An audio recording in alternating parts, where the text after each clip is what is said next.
معین اختر ایک ایسا نام جو پاکستان کے فن، مزہ اور شوبیز کی دنیا میں ہمیشہ زندہ رہے گا۔ 24 دسمبر 1950 کو کراچی میں ایک مڈل کلاس گھرانے میں آنکھ کھولنے والا یہ بچہ آنے والے برسوں میں لاکھوں دلوں پر حکمرانی کرے گا، یہ اس وقت کسی نے نہ سوچا تھا۔ بچپن ہی سے معین اختر کی طبیعت میں ایک الگ سی شرارت، حاضر جوابی اور لطافت موجود تھی۔ وہ اپنے دوستوں، عزیزوں اور اساتذاؤں کے انداز کی نقل کر کے سب کو ہنسا دیتے۔ ان کا یہ فطری فن دراصل آنے والے وقت کی ایک جھلک تھی۔ ایک بچہ جو محفل کو اپنی موجودگی سے روشن کر دے، یہی معین اختر کی پہچان تھی۔ 1967 میں پاکستان کی ٹیلی ویژن نے پہلا یوم دفاع منایا۔ اس موقع پر ایک نوجوان لڑکے کو موقع دیا گیا کہ وہ اسٹیج پر پرفارم کرے۔ یہی معین اختر کی زندگی کا پہلا لمحہ تھا۔ محض 16 برس کی عمر میں انہوں نے اپنے فن سے سب کو حیران کر دیا۔ انہوں نے کامیڈین محمود کی پیروڈی کی اور محفل لوٹ لی۔ یہ وہ آغاز تھا جو آنے والے برسوں میں ایک شاندار سفر میں بدل گیا۔ لوگ کہتے ہیں کہ پہلا تاثر ہمیشہ یاد رہتا ہے۔ معین اختر نے پہلا تاثر ایسا جھوڑا کہ وہ ہمیشہ کے لیے یادگار بن گیا۔ رفتہ رفتہ وہ پی ٹی وی کے اسٹیج ڈراموں اور مزاحیہ پروگرام کا حصہ بنتے گئے۔ 70 اور 80 کی دہائی وہ وقت تھا جب پاکستان میں ٹیلی ویژن ہر گھر کی ضرورت بنتا جا رہا تھا اور معین اختر ہر گھر کا چہی تھا۔ ان کی حاضر جوابی، صاف ستھرائی کامیڈی اور منفرد اداکاری نے ناظرین کو اپنا گرویدہ بنا لیا۔ وہ ایسی کامیڈی کرتے تھے جس میں فحاشی یا ہی بےہودگی کی گنجائش نہ تھی۔ ان کا مقصد صرف ہنسانا نہیں بلکہ سوچنے پر مجبور کر دینا تھا۔ ان کا سب سے بڑی پہچان انور مسعود اور بشریٰ انصاری کے ساتھ ہونے والا پروگرام ہے۔ یہ سہ رخی جوڑی پاکستان کی شوبیز تاریخ میں سنہرے حروفوں سے لکھی جائے گی۔ انور مقصود کے لکھے مکالمے، بشریٰ انصاری کی اداکاری اور معین اختر کی جادوئی پرفارمنس نے ایسا پروگرام تخلیق کیے جو آج بھی دیکھنے والے کو محظوظ کرتے ہیں۔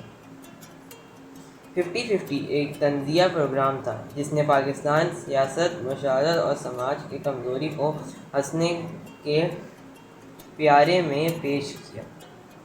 آئیے اب میں آپ کو اس پروگرام کی ایک جھلک دکھاتا ہوں۔ ہاں بھائی، دروازہ کھولنا، کیا کرنا، وانٹ کھولو۔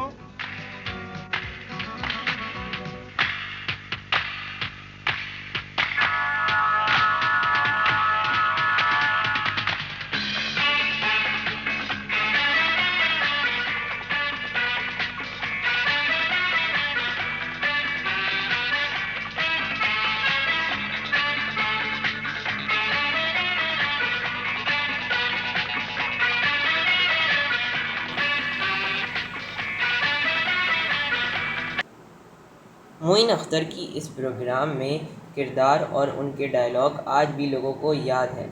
اسی طرح اسٹوڈیو ڈھائی اور بعد میں لوز ٹاک نے پاکستانی مزاح کو ایک نئی جہت دی۔ لوز ٹاک میں انہوں نے سینکڑوں کردار ادا کیے، کبھی ایک ڈاکٹر، کبھی ایک سیاست دان، کبھی ایک شاعر اور کبھی ایک عام آدمی، اور ہر بار وہ ایسا ڈھل جاتے کہ ناظرین کو یقین ہو جاتا کہ یہ کردار حقیقت میں موجود ہے۔ چلیں اب آپ کو اس فیمس لوز ٹاک کی بھی ایک جھلک دکھا دیتے ہیں۔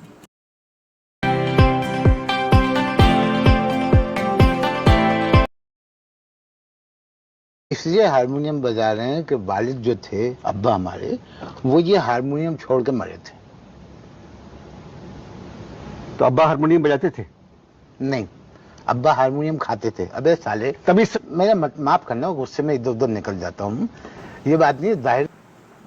معین اختر کی خوبی صرف مزاح تک محدود نہیں تھی، وہ ایک مکمل اداکار تھے۔ انہوں نے سنجیدہ کردار بھی ادا کیے اور لوگوں کو رلا دیا۔